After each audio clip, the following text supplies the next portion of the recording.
estudo da magnetostática, né? É um análogo, né, magnético daquilo que nós aprendemos ou consideramos lá na eletrostática, no capítulo 2, né? Então, aqui nós vamos considerar o efeito produzido sobre a matéria devido à presença do campo magnético. Vamos considerar o efeito, né, que é a força magnética, e também a lei que descreve, ou a equação que descreve o comportamento do campo magnético, como ele é produzido e como nós podemos determinar o campo magnético devido e como nós podemos determinar o campo magnético devido a uma distribuição de corrente. Esse capítulo ele é constituído de 4 seções, como nós podemos observar. Primeiro, nós vamos considerar a lei de força de Lorentz, que descreve a força magnética, o efeito conjunto da força magnética e da força elétrica. Vamos considerar a lei de Biot-Savart, que é o análogo da lei de Coulomb para os campos elétricos. A lei de Biot-Savart tem o mesmo papel com relação a campos magnéticos. Ela descreve o campo magnético produzido por uma determinada distribuição de corrente. E aí nós vamos aproveitar e discutir o divergente e o rotacional desse campo vetorial B. Aí nós vemos até aqui uma certa analogia com aquilo que nós estudamos do campo elétrico, porque lá também falamos de divergente e rotacional do campo elétrico. Aqui também vamos aproveitar para considerar as propriedades do campo magnético, discutindo o seu divergente e o seu rotacional. E aí nós saltamos para um ponto que é distinto do campo elétrico, porque lá nós consideramos um potencial escalar, um potencial elétrico escalar. Aqui nós vamos falar de um potencial vetorial magnético. Diferencia um pouco a partir do campo elétrico e é interessante considerar as propriedades do campo magnético, comparando também com aquilo que a gente já havia visto, aprendido lá no campo elétrico. Então vamos lá, né? Mãos à obra, né? Então, olha, inicialmente nós devemos lembrar que o problema fundamental da eletrodinâmica é essa. Uma vez que nós temos uma coleção de cargas Q1, Q2, Q3 e assim por diante, são chamadas de cargas fontes ou cargas fonte, né? Qual é o efeito dessas cargas fontes sobre uma carga de prova Qzão? Então, como nós aprendemos, de acordo com o princípio da superposição, é suficiente conhecer ou encontrar a força de uma única carga, Q1, por exemplo, com relação a Q. Depois, Q2 em relação a Q e assim por diante. Então, o resultado é a soma vetorial de todas as forças individuais. A coisa muda de figura quando essas cargas não estão mais em repouso, mas quando elas estão em movimento, que é o que nós vamos considerar a partir de agora. Quando essas cargas estão em movimento. O que acontece então com o campo elétrico? Como é que o campo elétrico vai aparecer para um observador que está em movimento relativo com as cargas fonte? Bem, logo de início, observou-se na prática que existe uma diferença quando correntes elétricas elas interagem entre si. Então, por exemplo, aqui na figura 5.2 nós temos uma bateria com uma diferença de potencial, né, positivo aqui, negativo aqui. Então aqui promove o deslocamento de cargas elétricas subindo no condutor da esquerda e descendo no condutor da direita. Essas correntes elas são denominadas correntes antiparalelas, porque uma sobe e a outra desce. São antiparalelas. O comportamento é que essas correntes antiparalelas elas se repelem. A gente percebe isso com a deformação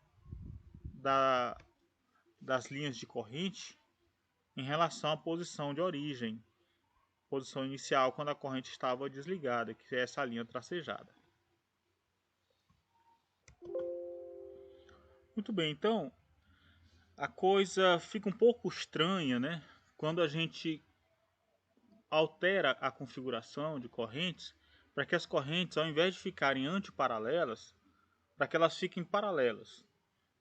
Então aqui a gente vai imaginar o movimento de cargas. A gente não fala de corrente aqui, mas nós não definimos corrente ainda, né? Não definimos corrente, mas na prática você ligou uma bateria no fio e cargas elétricas se movimentam no fio da esquerda para cima. Depois eles entram no fio da direita também por baixo, subindo, também um movimento ascendente. E aí por fim volta para o polo negativo.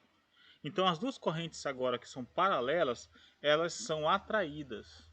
E isso aí, se nós já temos experiência com o campo elétrico, a gente pode lembrar que lá no campo elétrico, cargas de mesmo sinal, positivo com positivo ou negativo com negativo, elas, ao invés de se atraírem, elas se repelem. Mas se elas têm sinais contrários, positivo com negativo, elas se atraem. Então os iguais se repelem, os opostos se atraem, lá na eletrostática.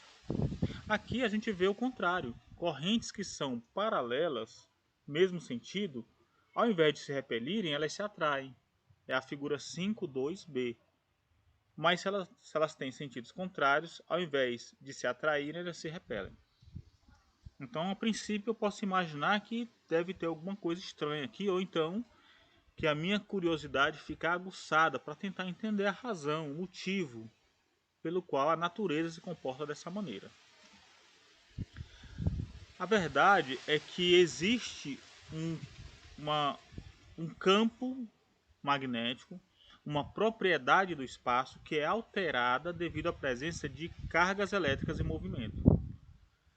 Definimos essas cargas elétricas em movimento, denominamos essas cargas elétricas em movimento de corrente elétrica, como um fluxo contínuo de cargas elétricas. Não é apenas uma carga elétrica pontual se deslocando, não, mas uma sequência encadeada delas. Então isso aí mostra que o campo, o espaço ao redor dessa corrente, de alguma forma ela é alterada, manifestando essa força aí de atração e repulsão entre correntes paralelas e antiparalelas. Vamos chamar esse campo de campo magnético e essa interação entre correntes de força magnética. E as propriedades empíricas, ou seja, na prática observou-se isso, que esse campo magnético, esse espaço modificado pela presença de uma corrente elétrica, possui propriedades tais que as linhas de campo elas formam caminhos fechados, elas não nascem em lugar nenhum e não morrem em lugar nenhum. Aí já começa uma diferença com relação a campos eletrostáticos que sempre nascem nas cargas positivas e sempre morrem nas cargas negativas. As linhas de campo são assim no campo elétrico, mas no campo magnético não. As linhas de campo magnético elas formam linhas fechadas, laços fechados, como a gente pode ver na figura 5.3 aí. E a gente considera o sentido de circulação ou de rotação do campo magnético, ou dessas linhas de campo, seguindo uma regra, a regra da mão direita. Então nós vamos colocar o polegar no sentido da corrente, perceba que as cargas elétricas positivas estão subindo, corrente para cima, polegar também para cima. O sentido em que eu fecho a mão indica o sentido de rotação ou de circulação do campo magnético. E aí aparece para nós uma propriedade importante da força magnética. A força magnética ela depende tanto da velocidade das cargas elétricas em movimento na corrente, quanto de um campo magnético externo. Então vamos consultar, vamos visitar com um pouquinho mais de cuidado esse conceito de força magnética, né? Para entender como é que funciona, como é que isso aí afeta as propriedades magnéticas do espaço.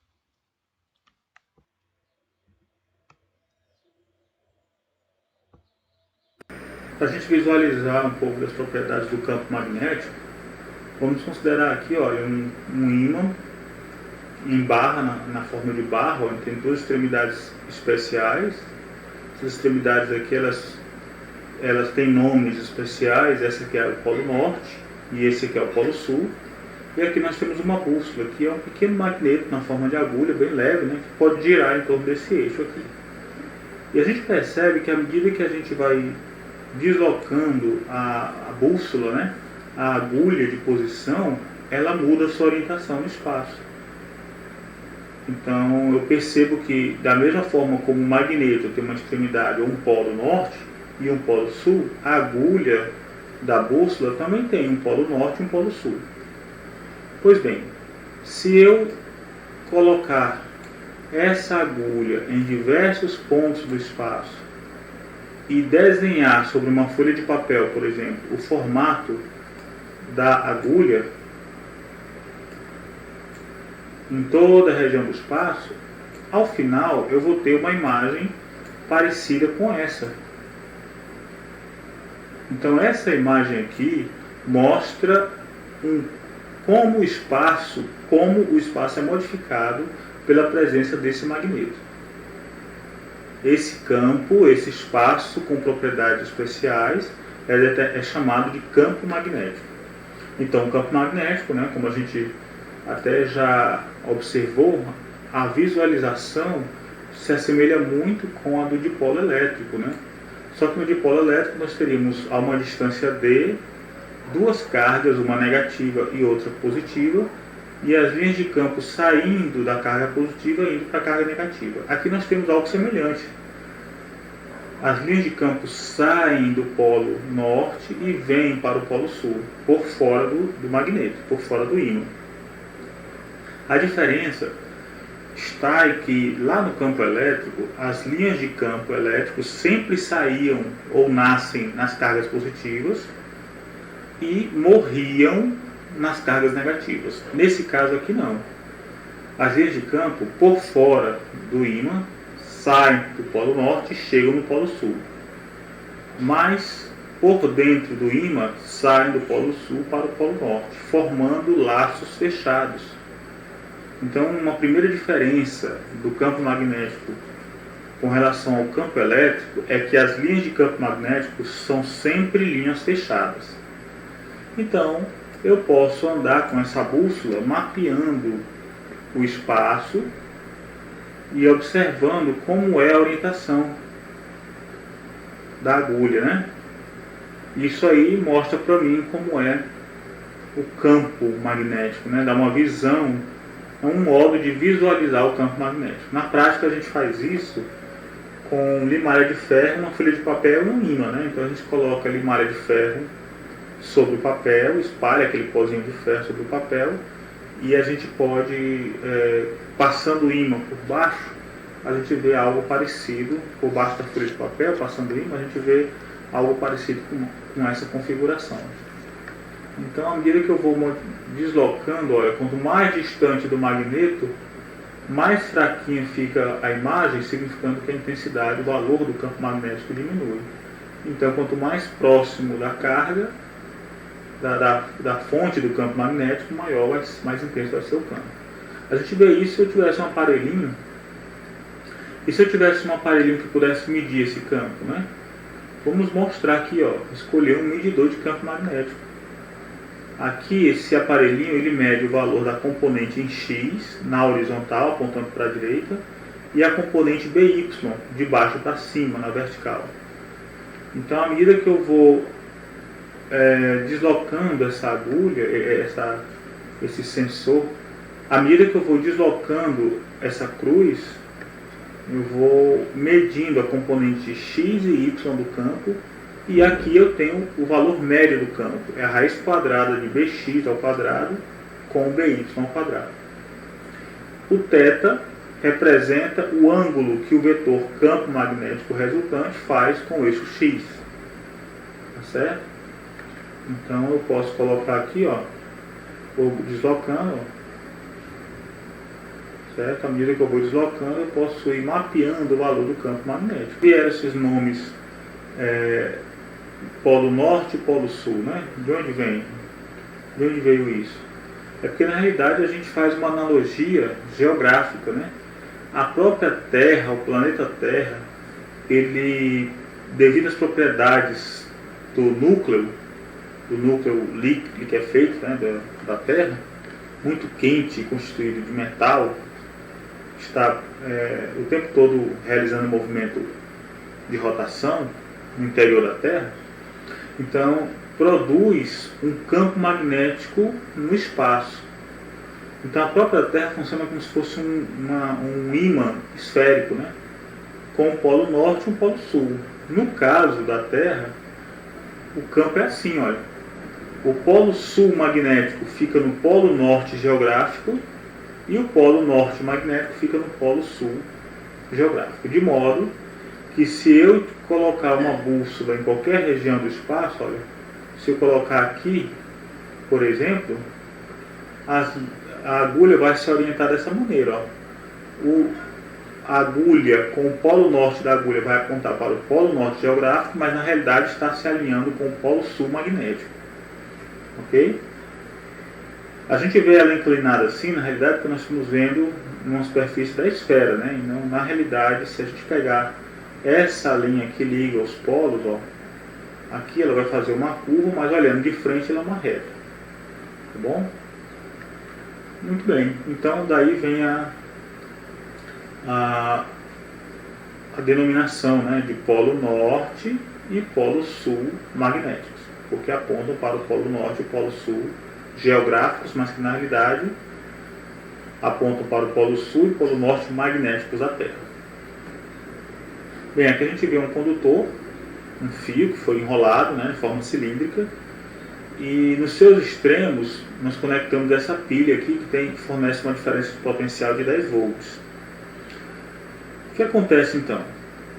Ora, para ver como isso afeta o espaço, nós podemos utilizar um sensor de campo magnético. Então, se eu desligar a pilha, vamos colocar aqui, ó, 0, se eu desligar a pilha e eu andar com essa agulha, com essa bússola em toda a região do espaço, eu vejo que o espaço tem propriedades inertes com relação ao magneto, ao campo magnético da agulha. Mas se eu acrescentar uma diferença de potencial e sair mapeando o espaço, opa, agora eu já vejo, olha, que a agulha responde ao fato de a corrente elétrica passar pelo fio que está enrolado aí. Vamos ver então como é que os elétrons se comportam aí, ó. Então aqui eu tenho 0 diferença de potencial, por isso a corrente é 0, e aí a agulha fica inerte, tá? Mas se eu ligar, opa, aí eu consigo alterar a orientação da agulha, da bússola. Significa então que existe um campo magnético, um campo de força magnético na região do espaço que foi criado por essa corrente elétrica, tá? Então vamos observar esse campo, olha, é semelhante ao do magneto, sai por um polo e chega no outro. Então aqui é o polo norte dessa bobina, dessa configuração de corrente, e aqui é o polo sul. De modo que se eu colocar a agulha aqui, ó, ela vai apontar o polo sul dela para o polo norte, já que polos de nomes contrários se atraem, polos de nomes iguais se repetem. Muito bem, da mesma forma podemos mensurar o campo magnético também, né, usando o medidor de campo magnético. Tá? Podemos sair mapeando aí. Ok? Se eu alterar então o número de espiras para 2, para 1 espira, o campo magnético também muda de intensidade. Olha aqui, ó, fica mais fraco. Aumentando o número de espiras, ele fica maior. Então, o campo magnético também depende do número de espiras. Bem, então nós conseguimos ter uma ideia aí de como se comporta o campo magnético, né, no espaço, né? Vimos que ele forma linhas de campo fechadas, né? E também que correntes elétricas produzem no espaço ou alteram o espaço ao seu redor pela presença de um campo magnético, né? por alterações nas suas propriedades, na propriedade do espaço, que manifesta a força magnética. Então, para isso é necessário considerar agora o que é a força magnética. Então, considere uma carga elétrica que viaja, se desloca a uma velocidade v, uma carga elétrica de valor Qzão que se desloca numa velocidade v dentro de um campo magnético. Então, o que a gente sabe é que o que a gente pode observar na prática é que uma força magnética aparece numa direção perpendicular ao plano definido pela velocidade, pelo vetor velocidade e pelo vetor campo magnético, tá? Conforme a gente observa aqui na equação. E ela é proporcional ao ângulo entre eles, AV e B, e é proporcional ao módulo deles e proporcional ao valor da carga. Então, a experiência na prática nos mostra que a força magnética pode ser quantificada por essa relação, Q é igual a V externo B. Tá? De modo que a força resultante sobre uma carga elétrica é a soma da força elétrica Q vezes E com a força magnética Q que multiplica V externo B. Essa é a chamada força de Lorentz. A força de Lorentz é a soma da força elétrica com a força magnética. E uma propriedade importante é que o trabalho realizado pela força magnética, apenas por esse termo, olha, força magnética, não pela força elétrica, não pela lei de Lorentz, tá? Mas considerando apenas a força magnética, se nós calcularmos o trabalho, que é F interno ds, né? Ou F interno d, né? Que é o produto da força pelo deslocamento que essa força produz, é a definição de trabalho, a gente vê que forças magnéticas não realizam trabalho. Então, quando eu pego dW, né, que é igual a F magnético vezes dL, eu vou ter na realidade F magnético, que é Q V externo B, interno dL. Quem é o dL? dL é VDT. Mais V interno, esse produto aqui, obrigatoriamente vai resultar sempre. É uma relação vetorial importante, uma propriedade do produto vetorial interno, um campo vetorial, mas se esse campo é igual a um desses argumentos, então o resultado é sempre zero. Com isso, forças magnéticas não realizam trabalho. Nunca, em hipótese nenhuma. Então, eu começo a pensar se um grande ímã elétrico, né, utilizado para transportar cargas em portos, né, alfandegários, ou para... A gente observa muito isso no cinema, né, aqueles eletroímãs gigantes, né, que fica no guindaste, pegando uma carcaça, uma sucata de um carro e colocando em outro lugar. Será que aquela força magnética não realiza o trabalho? Na realidade não, mas existe uma propriedade que vem das leis da conservação do momento e da energia, que vão ser considerados lá no curso de Eletro 2, que explicam o funcionamento ou esse tipo de fenômeno, mas não com base no trabalho realizado por forças magnéticas. Muito bem, isso é um ponto que requer um pouco de atenção, não é o objetivo da gente agora, tá? Bem, vamos falar então de correntes. Como campos magnéticos são produzidos por corrente, vamos definir formalmente o que é uma corrente. Como a gente pode observar, uma corrente em um fio é a carga por unidade de tempo que passa por um determinado ponto do fio. Então, a carga por unidade de tempo que passa num determinado ponto do fio. Então, se eu tenho aqui um fio, um condutor, por exemplo, um condutor metálico, e cargas elétricas se deslocam por esse fio, escolha um ponto, determinado ponto do espaço do fio, né? Escolha um determinado ponto. A quantidade de carga, a quantidade em coulombs que passam por esse ponto a cada segundo define a unidade de corrente ou define a corrente.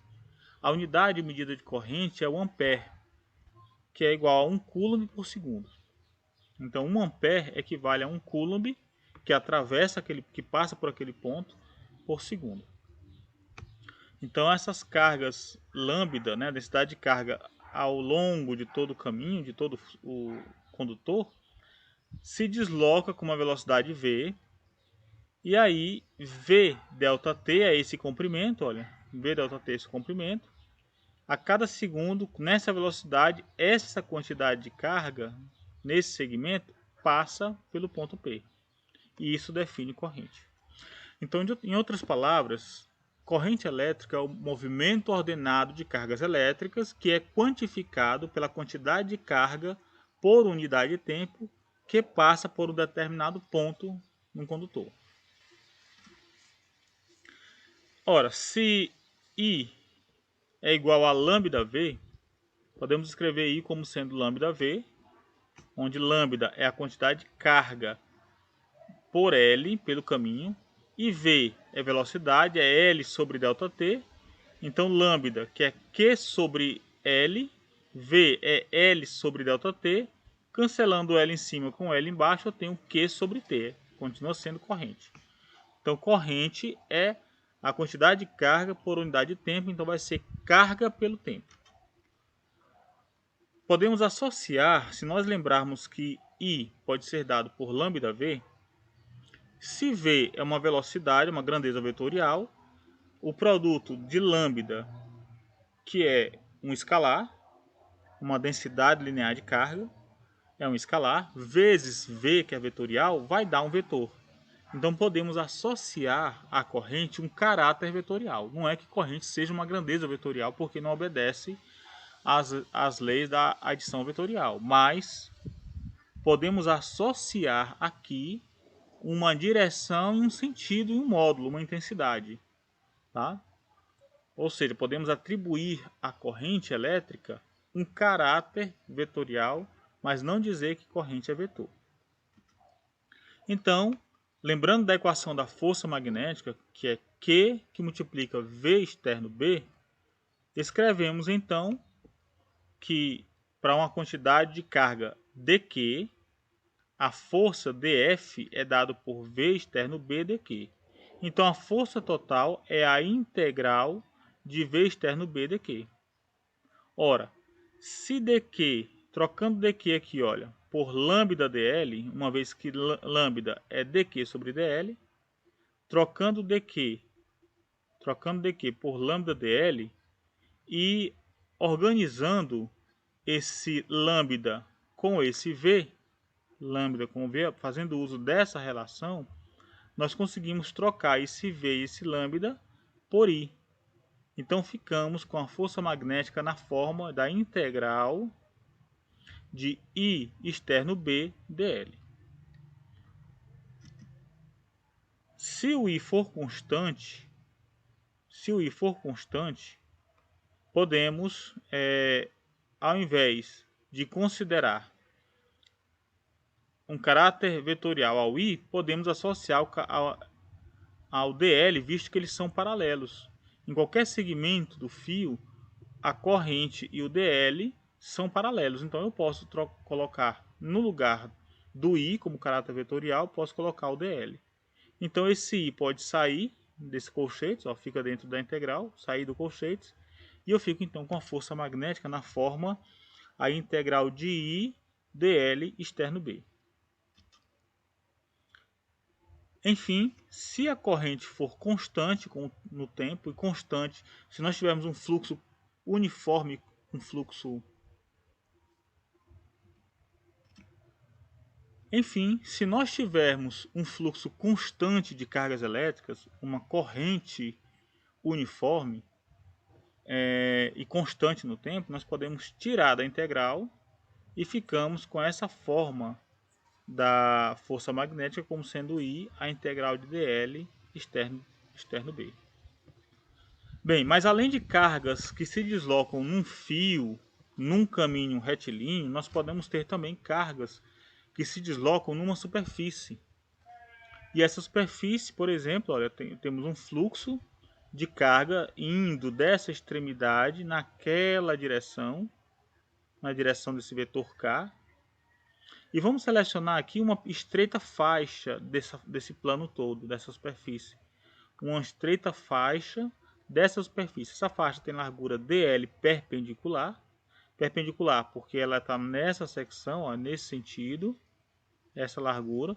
Mas a corrente, o fluxo, é perpendicular a ela, tá? Por isso que é DL perpendicular. E definimos esse K como sendo a densidade superficial de corrente de condução. Então, esse K é definido como sendo a densidade superficial de corrente de condução, DI sobre DL perpendicular. Perceba que isso aqui é uma densidade superficial de corrente, mas não é I pela área, é I por esse comprimento, essa largura DL perpendicular.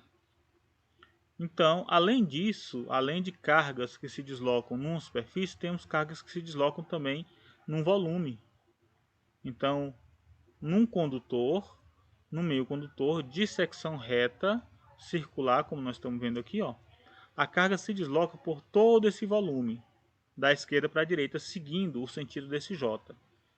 Então, separamos aqui um elemento infinitesimal de superfície que faz parte da secção reta desse condutor, que nós vamos chamar de DA perpendicular, em analogia a esse DL perpendicular aqui.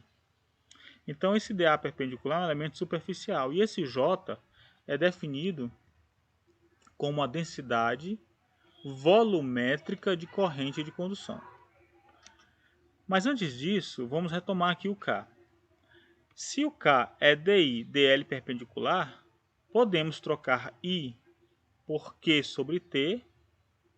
E a velocidade, lembramos que é dl sobre dt. E organizando tudo, escrevemos K como sendo σv. Sigma é uma densidade superficial de carga que se desloca na superfície com uma velocidade v. Assim como num fio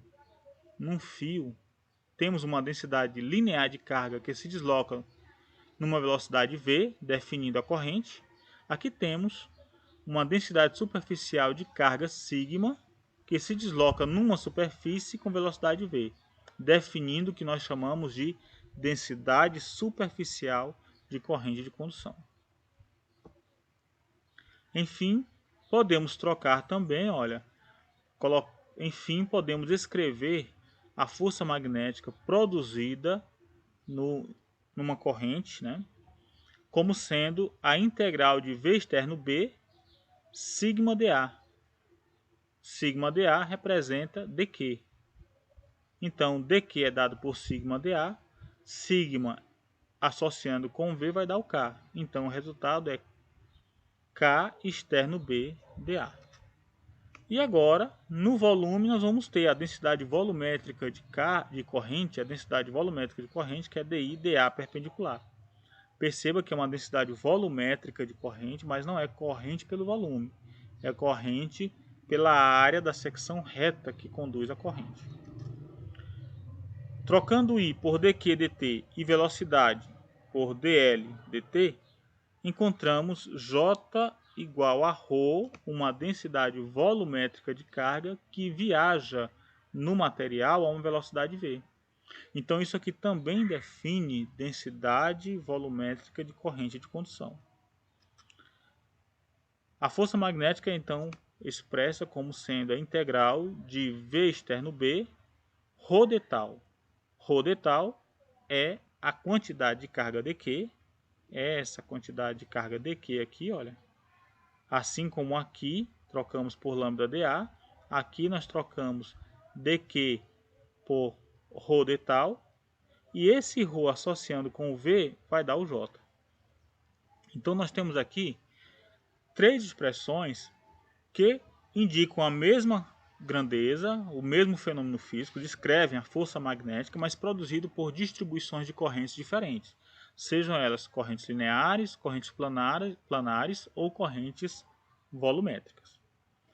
Convém a gente considerar exemplos da aplicação de cada uma dessas equações. Então, cada situação, cada problema vai nos permitir utilizar cada uma dessas equações, mas, embora podemos lembrar que elas são equivalentes, né, mas fica mais fácil trabalhar com uma ou outra forma funcional da força magnética.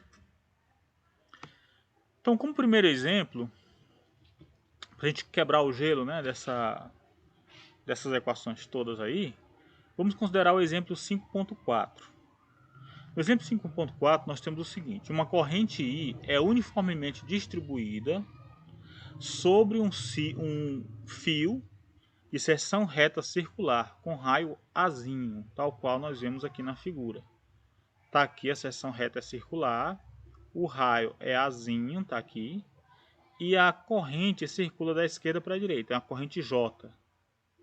Aqui ele diz que essa corrente é uniformemente distribuída sobre a área. Uniformemente distribuída.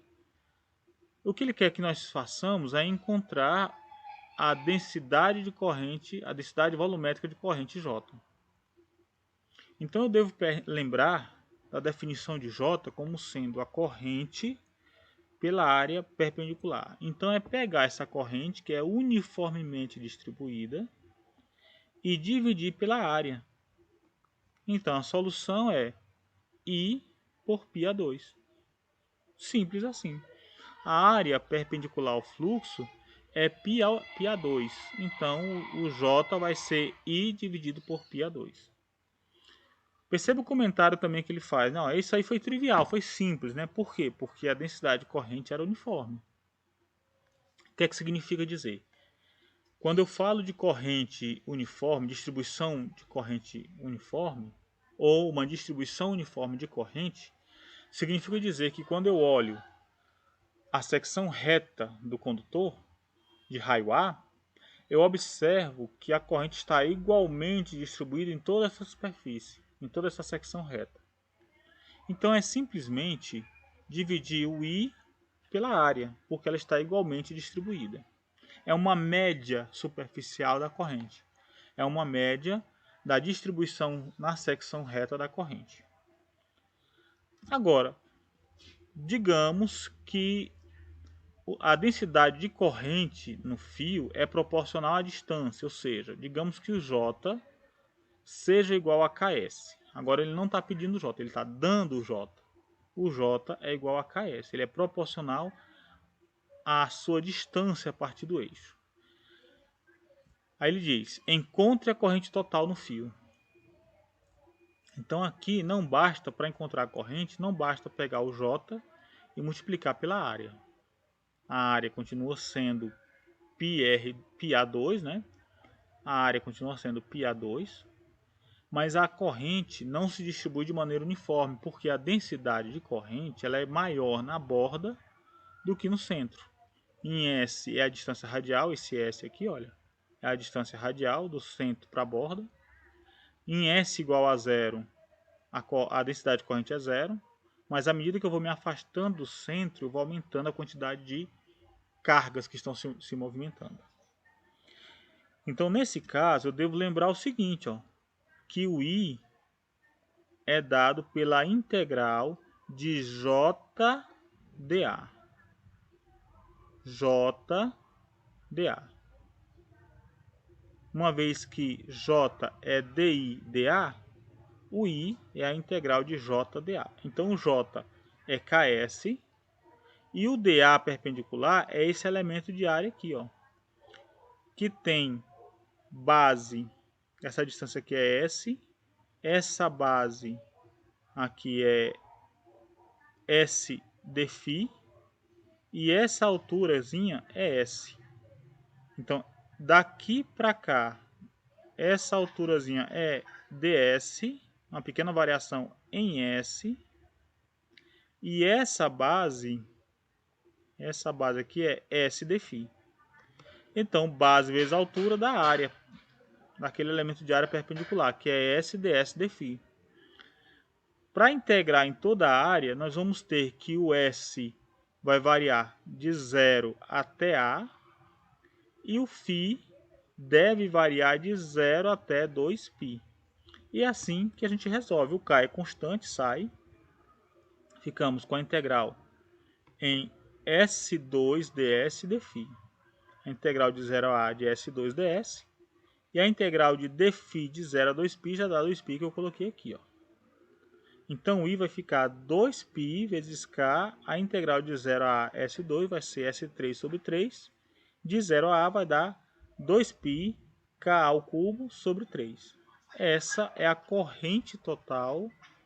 É a corrente total que percorre esse condutor se a densidade de corrente é essa daqui, Ks. Bem, considerando então, falando um pouquinho mais sobre correntes estacionárias, nós lembramos, né? Importante considerar o conceito, entender bem o que é que significa corrente estacionária. Quando a gente fala de estacionário, a gente imagina logo que está alguma coisa em repouso. Cargas estacionárias, nós associamos logo a campos elétricos constantes. Se uma carga elétrica está em repouso, as linhas de campo são constantes. A distribuição de linhas de campo não é uniforme, mas o campo é constante, não muda. Então, quando eu falo de cargas estacionárias, eu estou falando de campos elétricos constantes. É o campo da ciência chamado de eletrostática.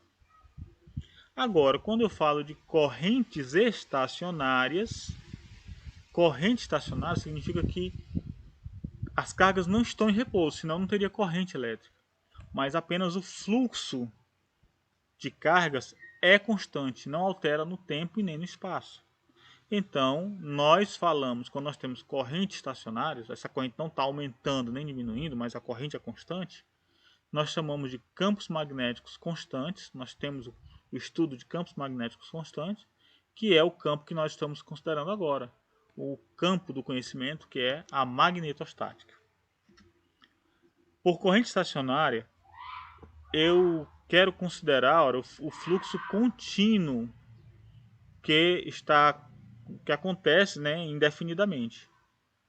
Então, não falo aqui, ele vai explicar que não fala que é uma carga apenas andando em linha reta, por exemplo, andando com a mesma velocidade, mas é uma sequência de cargas, um fluxo constante de cargas elétricas. É isso que nós estamos a isso que nós estamos nos referindo quando nós falamos de correntes estacionárias. Então, como eu havia falado, ó, observe que uma carga pontual se movendo não pode possivelmente constituir uma corrente estacionária. Tá? Quando a gente fala de corrente, nós estamos falando de fluxo de cargas. Fluxo envolve precisamente, né, a presença de mais de uma carga pontual. Quando a corrente estacionária flui num fio, sua magnitude I deve ser a mesma em todos os pontos da linha. Quando uma corrente estacionária flui por um fio, a corrente I é a mesma em todos os pontos do fio, se a corrente é estacionária. Caso contrário, haveria uma região do condutor onde haveria o acúmulo de carga, ou em outros lugares haveria a escassez, o aumento da escassez de carga. Então ele diz, de outra maneira, as cargas devem estar se acumulando em algum lugar, ou de outra maneira a corrente não seria estacionária. Da mesma forma, tomando numa determinada região do espaço a variação da carga no tempo igual a zero, na magnetostática, a equação da continuidade torna-se divergente de J igual a zero. Então, envolve o conceito de que sempre que eu tiver um volume e a quantidade de carga ρ dentro desse volume variar com o tempo, por exemplo, cargas positivas saindo, né? Então a derivada temporal de ρ não é mais zero, isso implica que está tendo um espalhamento de J, então linhas de campo estão saindo. Se o ρ no tempo não varia, então não está tendo espalhamento de linhas de corrente, não está tendo divergente de J. Juntando as duas informações, nós temos que o divergente de J é igual ao negativo da derivada temporal de ρ. Essa é a chamada equação da continuidade e expressa um princípio fundamental da natureza, um princípio fundamental de funcionamento do universo, que é a conservação da carga elétrica. Então, a equação da continuidade nada mais é do que a forma matemática de se expressar o princípio da conservação da carga elétrica. Muito bem, então nós estamos prontos para abordar mais diretamente as propriedades empíricas, as propriedades vetoriais, as propriedades no espaço do campo magnético. O comportamento do campo magnético é descrito pela lei de Biot-Savart.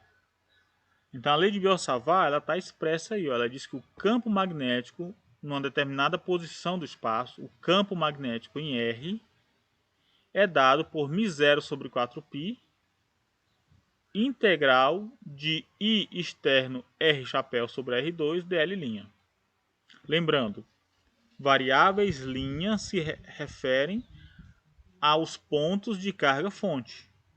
Variáveis sem linha se referem ao ponto de observação. E esse R itálico aqui, ó, esse R itálico, ele é na realidade o vetor separação, ou a distância entre a fonte e o ponto de observação. μ0 aqui é uma grandeza, é um número que carrega informação sobre o espaço, sobre o ambiente. E é o análogo da permissividade elétrica ε0 lá na eletrostática. μ0, no sistema de coordenadas que nós utilizamos, no sistema de unidades que nós utilizamos, é dado por 4π vezes 10 a menos 7 newton por ampere quadrado. E é a permeabilidade magnética. No caso, é a permeabilidade magnética do vácuo. Então aqui nós podemos observar como é que enxergamos esses termos, né? Observe que o campo magnético ele está numa direção perpendicular a dl e a r. Então, se eu tenho um circuito fechado por onde uma corrente I está circulando, essa corrente I é estacionária, onde essa corrente I está circulando, um determinado segmento do fio dl', orientado nessa direção, produz lá naquele ponto do espaço um campo dB. A distância de dl, que gera o campo, o elemento de corrente que gera o campo, e o ponto onde está se manifestando o campo é esse R aqui, ó. Tá? Os campos magnéticos eles são medidos em Tesla, que é dado em homenagem a Nikola Tesla, um grande pesquisador, assim como Ampere, a unidade de corrente também foi dado em homenagem ao pesquisador. Então, 1 Tesla é o equivalente a 1 Newton por ampere metro. Então, para a gente entender melhor, vamos visualizar. Olha, é muito importante que nós consigamos entender cada um desses termos aqui.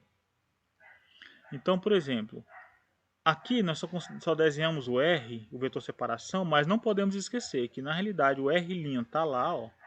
O R' localiza o DL', o R' localiza o DR', o R aqui, esse ponto R, localiza o ponto de observação com relação a um referencial que não está desenhado. E esse R é a separação, a distância entre DL e o ponto de observação. E o dB, ele é perpendicular ao plano definido por R e por DL, certo? Então, usando a mão direita, DL externo R vai dar a direção do B. Então, só reforçando, olha, aqui a gente desenhou só o R de separação, mas o DL é localizado com relação à origem do sistema de coordenadas por um R', o ponto de observação por um vetor R, tá? E esse R aqui nada mais é do que R menos R'. E aí nós podemos falar um pouquinho sobre eles que construíram, né, conseguiram descrever essas propriedades do campo magnético com essa lei, a lei de Biot-Savart. Então, é devido a Jean-Baptiste Biot, que foi um francês, né? era um físico, astrônomo e matemático francês, e também a Félix Savart, outro francês, né, que era físico, eles são contemporâneos, né? Aqui temos o Nikola Tesla, né, que era um sérvio, ó, de nascimento, mas morreu nos Estados Unidos, né, em Nova York. E ele era um engenheiro, né, um engenheiro e um inventor contemporâneo, né, de Thomas Edison. Conseguiram dar vários avanços, né, no campo do eletromagnetismo. E a eles devemos muito daquilo que nós temos hoje. Bem, continuando, vamos considerar agora um exemplo. Olha, o exemplo 5.5, vamos falar aqui alguns exemplos da aplicação da lei de Biot-Savart. Então vamos finalizar essa aula considerando esses exemplos, tá? Muitos outros exemplos podem ser encontrados em outros livros textos, mas os exemplos mais ilustrativos da técnica, mais simples, que servem para dar uma ideia do uso, né, da equação da lei de Biot-Savart, que é pela técnica de integração direta, assim como lá no capítulo 2 resolvemos problemas eletrostáticos para encontrar o campo elétrico utilizando a lei de Coulomb, né, a definição de campo elétrico pela lei de Coulomb, resolvemos por integração direta. Aqui nós utilizamos a lei de Biot-Savart. Então imagine um fio retilíneo muito longo que possui ou que transporta uma corrente estacionária I. O campo magnético a proposta é encontre o campo magnético a uma distância S a partir de um longo fio reto que transporta uma corrente estacionária aí, conforme a figura 5.18.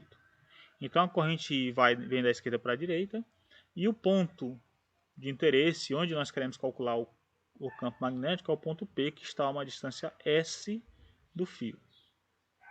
Então tudo começa na identificação dos diversos elementos que constituem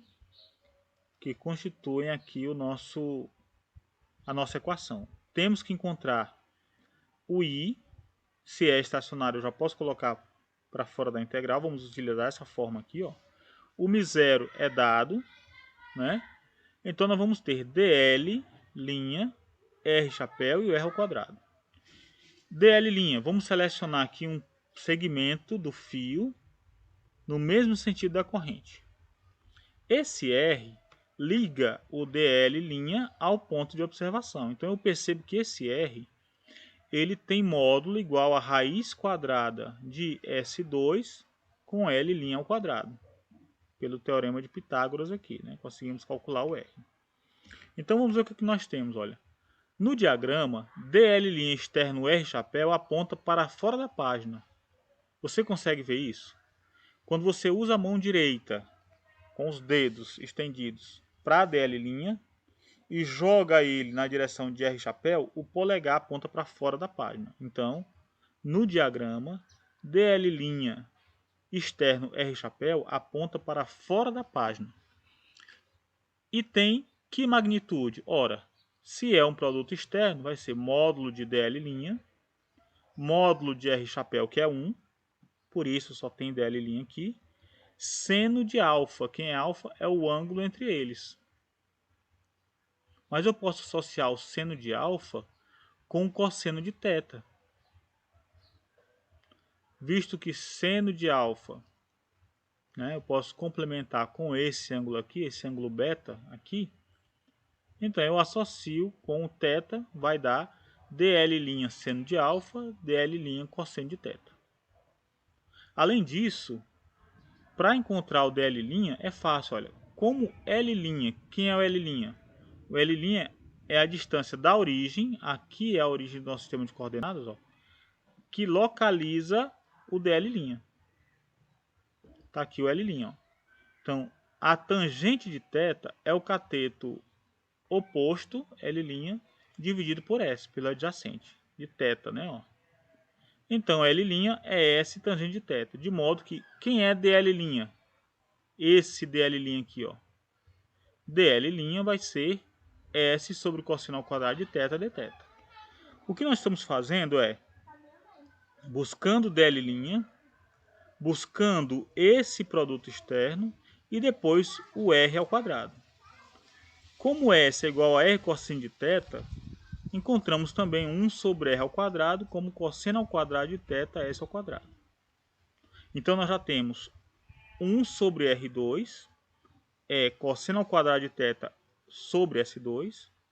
Temos isso aqui, dl' externo R chapéu, que é dl' cosseno θ, mais dl' é S sobre cosseno ao quadrado θ dθ. Então eu vou ter isso aqui vezes o cosseno de θ, vezes isso. Vamos ver o que dá? B é a integral de μ0i sobre 4π de cosseno ao quadrado de θ sobre S2. Esse aqui, ó, é o 1 sobre R2, tá? 1 sobre R2. Vezes S sobre cosseno ao quadrado de θ. Esse aqui é o dl', tá? É esse dl' aqui, ó. É esse resultado que dá isso. dl' cosseno de θ, cosseno de θ dθ. Então o que nós fizemos, olha, ponto inicial, eu vou começar a falar isso logo do primeiro exemplo, é ter calma para encontrar e identificar cada um dos elementos para serem substituídos na equação de Biot-Savart. Aí eu posso cancelar esse cosseno ao quadrado por esse, um desses S por esse S, e ficaria então, já que esse S é constante, ó, esse S é constante, a integração ocorre ao longo de dl, ao longo de todo o fio. E ao longo de todo o fio, essa distância S é a mesma, porque o ponto P não sai do lugar. Então esse S vem para fora da integral, cancela com esse aqui, vai sobrar só um S daqui, vem para fora da integral, e eu fico com a integral de θ1 para θ2, cosseno de θ dθ. O que sobrou foi isso, ó. Então vai dar μ0i sobre 4πs seno de θ2 menos seno de θ1. θ2 é o ângulo final e θ1 é o ângulo entre a posição do dl' lá atrás, né? Esse ângulo aqui, ó. Esse ângulo que é feito aqui. Muito bem.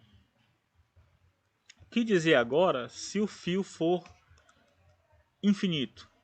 Se nós tivermos uma distribuição de corrente, uma corrente estacionária ao longo de um fio infinito, então lá para menos infinito nós vamos ter θ1 igual a menos π sobre 2 e θ2 igual a mais π sobre 2. Substituindo aqui eu vou ter 1 menos 1. Eu vou ter 1 mais 1 que vai dar 2. 2 cancela esse 4 aqui, ó, só sobra 2 embaixo. Então, o campo magnético produzido a uma distância S de um fio infinito que transporta uma corrente estacionária I é dado por μ0i sobre 2πs. E que propriedades? Lembra que nesse ponto P o campo aponta para fora. Então, aqui no ponto S, o campo magnético tem magnitude μ0i sobre 2πs, apontando para fora. Se esse ponto P estivesse aqui embaixo, ele seria apontando para dentro da folha. De modo que as linhas de campo são circulares. São linhas circulares, costurando a folha de papel ou a tela, né, de apresentação. Tá bom?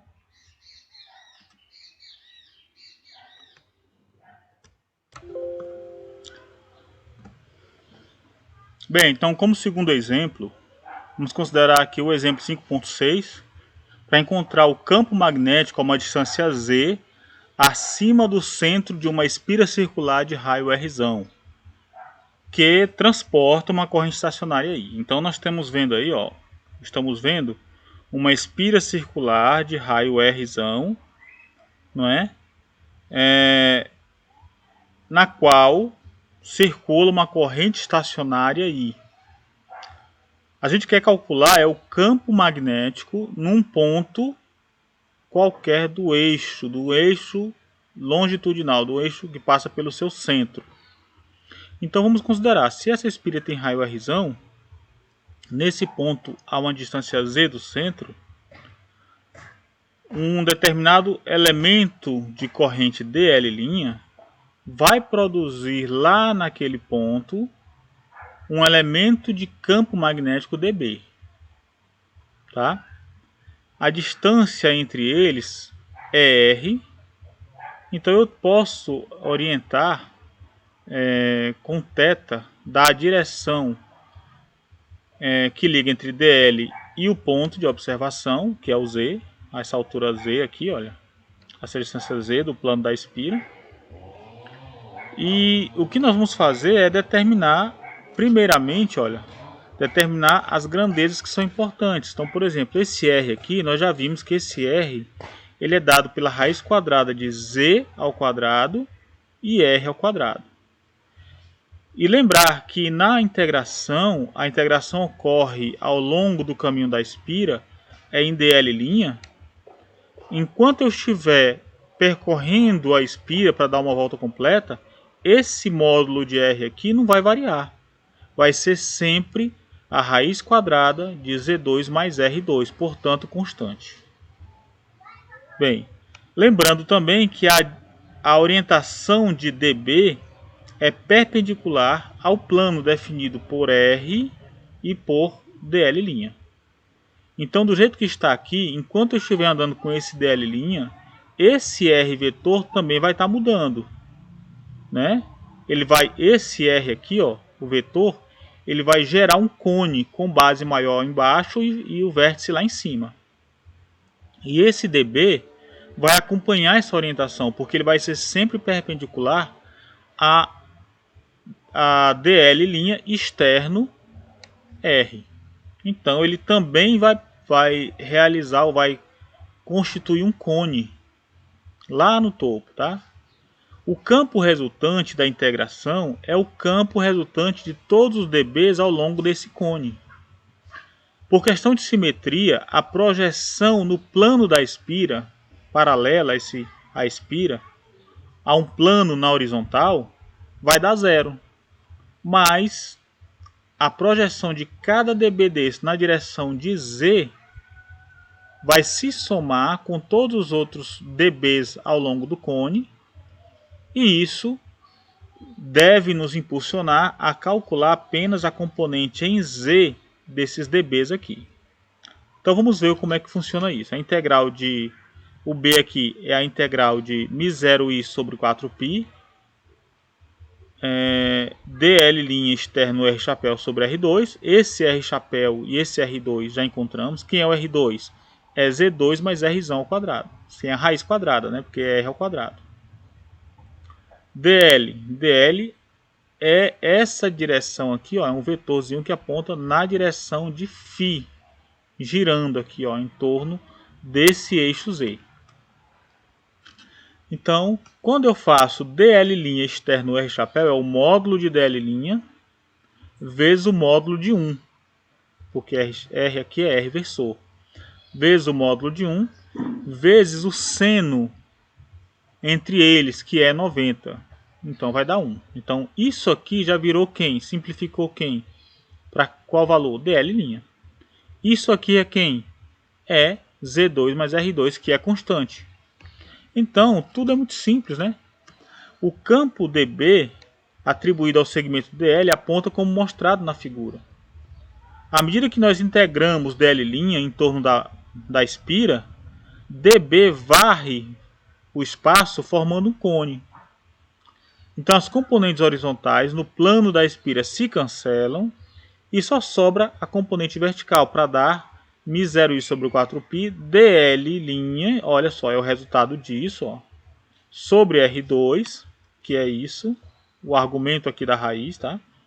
Cosseno de θ, que é a projeção de dB na direção do eixo Z. Como R ao quadrado é constante, pode sair da integral. Esse cosseno de θ é dado por cosseno de θ aqui, ó, o cateto oposto, Z, pela hipotenusa. Então eu posso trocar cosseno θ por Z sobre R. R é dado por essa raiz aqui. Então nós vamos ter, olha, vamos ter que esse cosseno θ, que é R por raiz quadrada de Z2 mais R2, também é constante. Então esse cosseno θ sai da integral, o R ao quadrado sai da integral, ficando isso, ó, cosseno sobre R2, né? E fica apenas com a integral em dl, ficamos apenas com a integral em dl. A integral em dl é o próprio L, ou seja, o comprimento da espira, que é 2πr. Perceba então que nós vamos ter que o campo vai ser μ0i sobre 2, r ao quadrado sobre R2 mais E2, tudo elevado a 3 meios.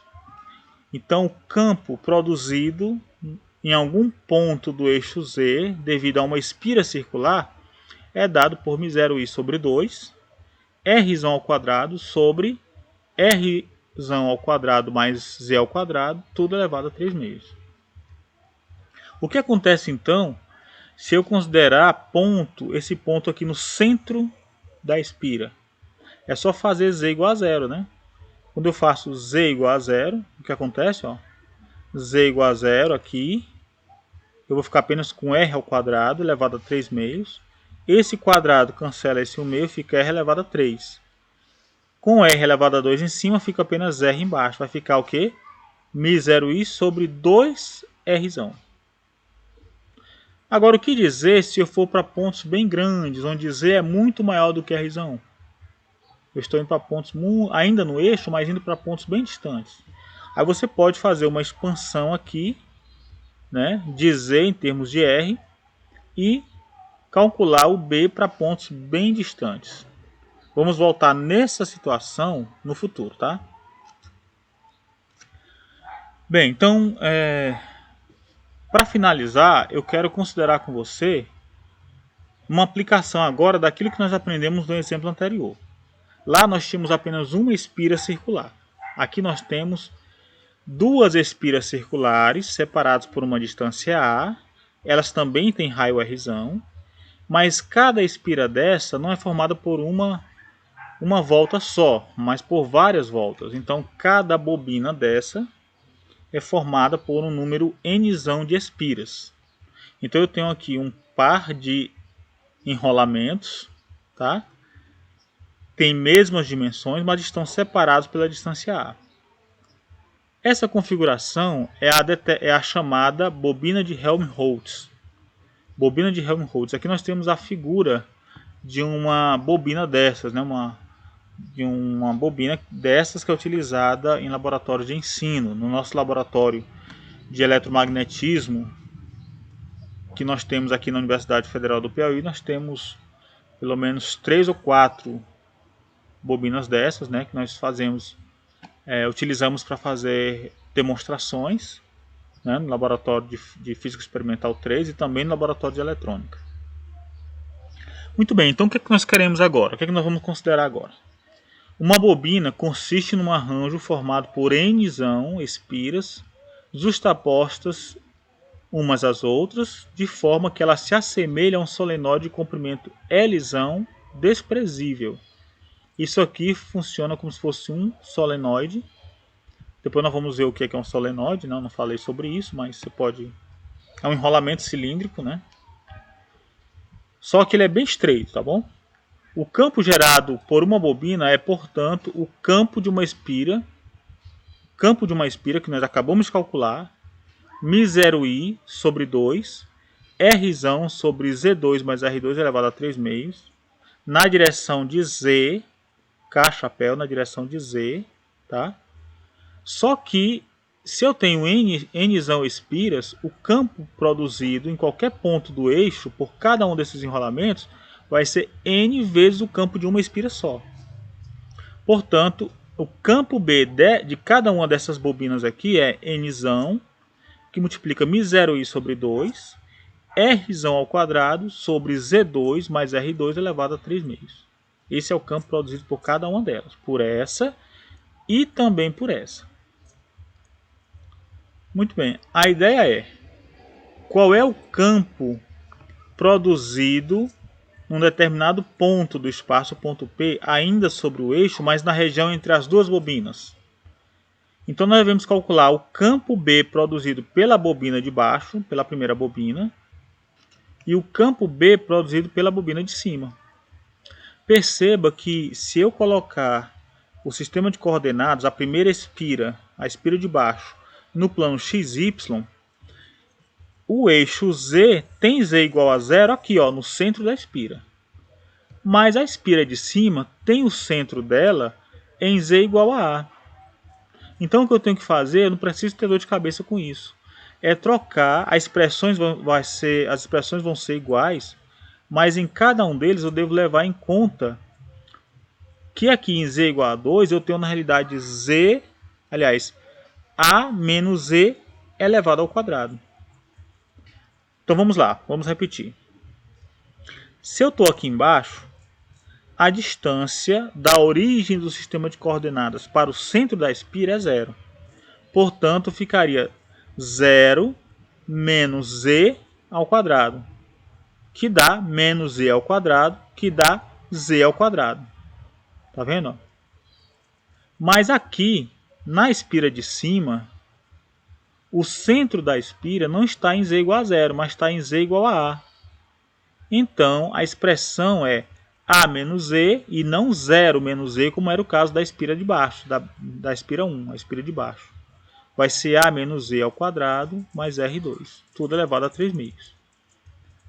Então, se eu já tenho isso, o que acontece então? O campo magnético em qualquer ponto do espaço vai ser a soma deles, né? Porque o campo magnético é uma grandeza vetorial, então eu vou somar os campos magnéticos. E detalhe, aqui nós estamos considerando correntes circulando no mesmo sentido. Ó, corrente nesse sentido aqui na espira de cima, corrente nesse sentido na espira de baixo, no mesmo sentido. A coisa mudaria de figura se eu tivesse corrente num sentido e aqui em outro sentido, tá? Mas aqui vamos considerar a situação em que elas estão circulando paralelamente. Então eu vou somar B1 com B2 e é simplesmente pegar as duas expressões, ó. Quando eu somo, eu posso colocar algo em evidência, que é N μ0i R2 sobre 2, e eu fico com esses termos aqui, ó, tá? Separados. Esse é o campo magnético, né? Produzido no espaço. Agora, por que é importante? Por que a gente destacou esse problema da bobina de Helmholtz? Ela tem até um nome especial, né? Bobina de Helmholtz, por quê? Não é?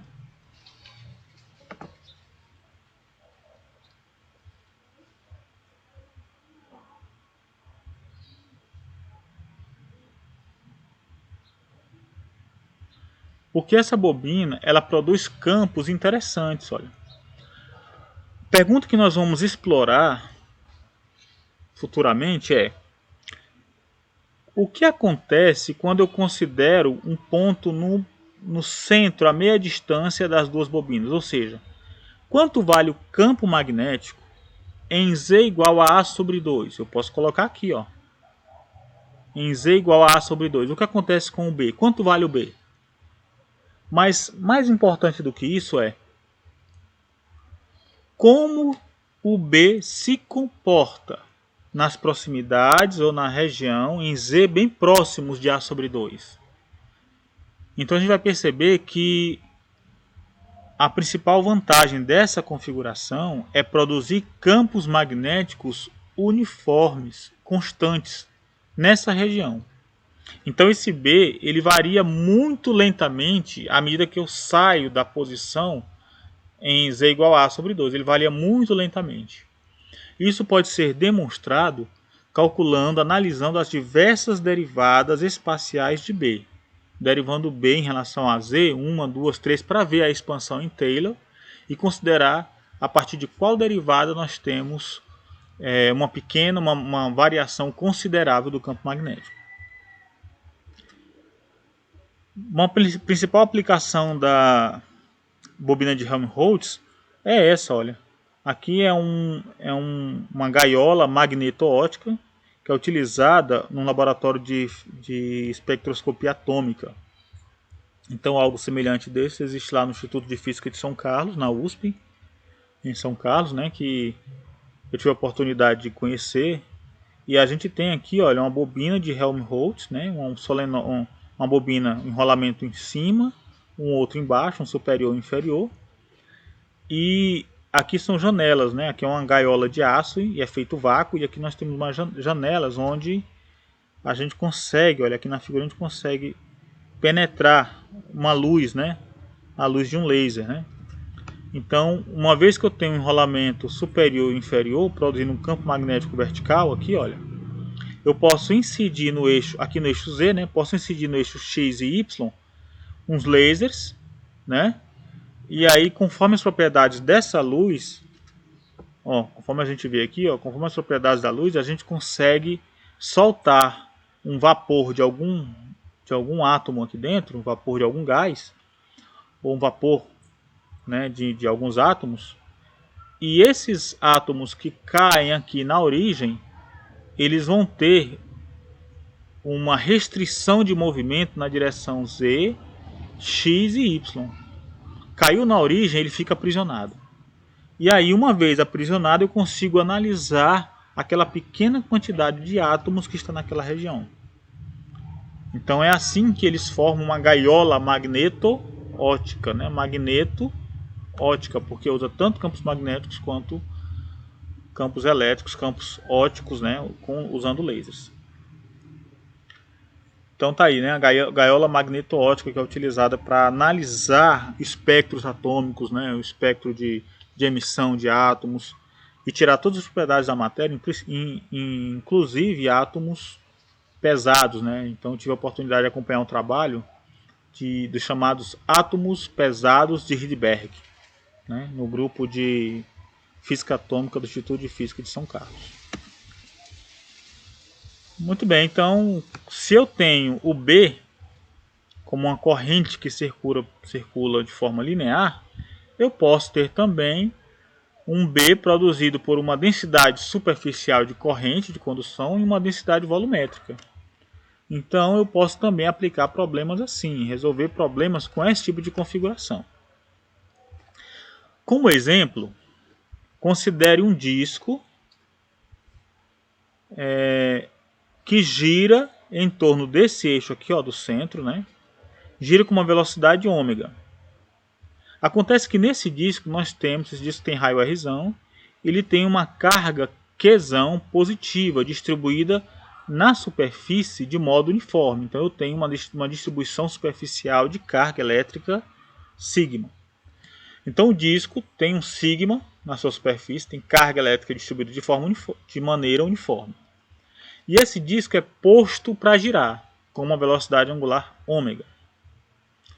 Sendo que a densidade superficial de carga é uniforme, qual é o campo magnético gerado no centro do disco? Perceba que aqui nós não temos corrente elétrica produzida por uma diferença de potencial, por uma bateria. Mas temos cargas elétricas que, se o disco estiver em repouso, é apenas uma distribuição superficial de carga elétrica sigma, que é dQ sobre dA. dQdA. Se isso gira, cada ponto infinitesimal, cada elemento infinitesimal de superfície do disco, que está representado aqui, olha, possui uma pequena carga dQ que realiza movimento circular como se fosse numa espira. Portanto, no centro, no espaço vai aparecer um campo magnético, mas estamos interessados em calcular o campo magnético no eixo do disco, especialmente no seu centro. Então vamos lá. Lembre-se que nós temos o R' localiza o centro da fonte de carga, o R localiza o ponto de observação e esse R itálico aqui é a separação. Se eu observar isso aqui como um dQ, como sendo a fonte, esse dQ dL aqui, ó, que está se movimentando com velocidade angular ômega, então R' é isso. O R' localiza o centro, ó, localiza o elemento fonte, né? É o R'. O R localiza o ponto de observação. Como o ponto de observação é o centro do disco, é o próprio centro do sistema de coordenadas. Então, esse R aqui é 0. E esse R vai ser, então, 0 menos R'. Vai ser menos R'. Tá? Vamos abordar, então, isso aqui, né? Esse ponto com mais cuidado. Como a integral de dB, que dá o B, é a integral de μ0i sobre 2L, R menos R', que é o R itálico, vetor, sobre R menos R' em módulo elevado a 3, eu coloquei a 3, por quê? Porque esse vetor dividido por 1 desse módulo vai dar o R chapéu. Aí vai ficar só isso aqui ao quadrado. É a mesma equação que antes, tá? Só que ao invés de usar a notação em R chapéu, eu usei vetor aqui, então tive que colocar o módulo aqui, porque o versor é sempre o vetor pelo seu módulo. Então vamos lá, vamos identificar os termos. Quem é DL? Ora, DL é esse comprimento. DL, para eu poder substituir aqui, ó, DL é quem? É R' de θ, θ chapéu. É um vetor, θ chapéu. Então ele aponta nessa direção. Aponta nessa direção. Tá? Que é dado por R, θ chapéu. Aliás, R' de θ, θ chapéu, transformando esse versor angular, θ chapéu, em coordenadas retangulares, que eu posso conhecer, eu posso voltar isso lá no capítulo 1, que foi considerado lá, é menos R seno de θ e chapéu, apontando aqui, ó, nessa direção contrária de x, porque é negativo, mais cosseno de θ j chapéu. Tá bom? Isso aqui vem lá do capítulo 1, viu, gente? Vocês podem olhar lá no capítulo 1, tá certo? Bem, como a gente já mencionou, o R que localiza o ponto de observação é o centro da esfera, é a origem do sistema de coordenadas, portanto é 0. E o R', que é esse aqui, ó, vai ser R' cosseno de θ e chapéu, e a projeção em Y vai ser R' seno de θ j chapéu. R menos R' vai ser 0 menos R'. 0 menos isso tudo é isso tudo negativo. Tudo bem, gente? Aqui é tranquilo, né? Módulo de R, isso aqui é esse módulo aqui, ó, que vai ser o quadrado disso, isso vezes isso, né? A raiz quadrada dele vezes ele. Então vai dar R' ao quadrado cosseno ao quadrado, mais R' ao quadrado seno ao quadrado, raiz quadrada da R'. Agora eu posso pegar dl', o vetor dl' que é isso, ó, o vetor dl' que é isso, e calcular o produto externo desse rapaz aqui, que é isso, ó. Então eu posso fazer isso facilmente, olha, calculando o determinante, né?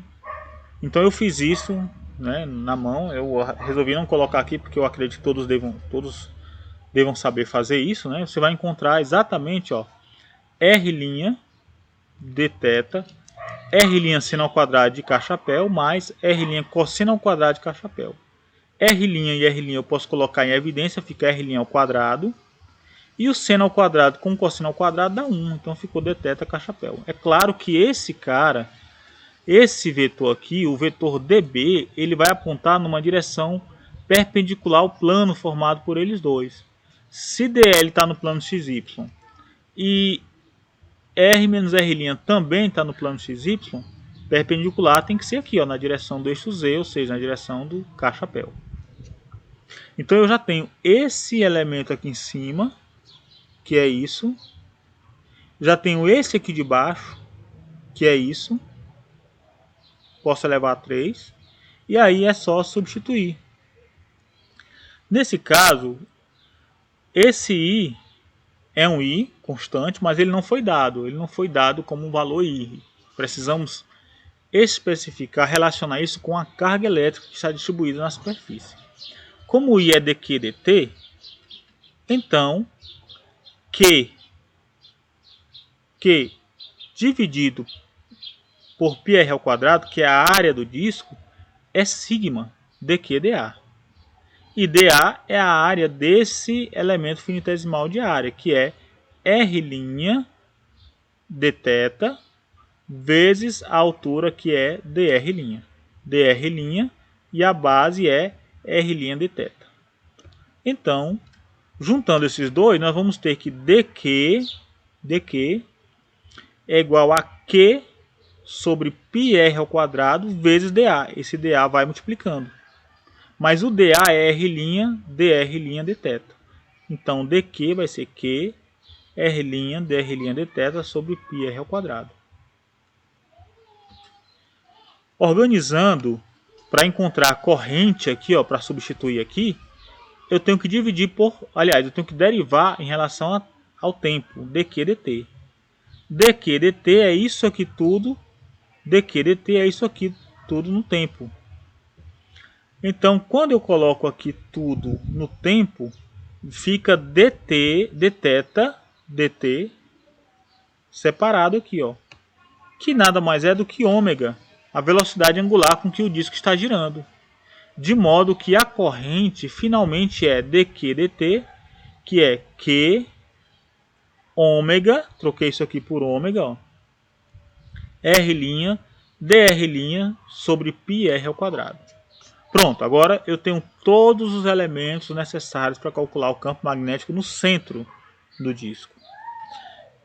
Substituindo então, vamos ter a integral tanto em R quanto dr', quanto em θ.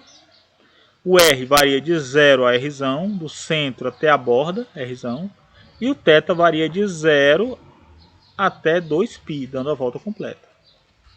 Resolvendo em R e em θ, colocando para fora o que é constante, né? Lembrando que a carga elétrica sai porque a carga é constante, né? Aí nós vamos ter a resolução aqui em θ, que dá 2π, né? Θ de 0 a 2π vai dar 2π. Fica só a integral em R, né? Que é R de 0 a R', que vai ser de 0 a R, que vai dar R.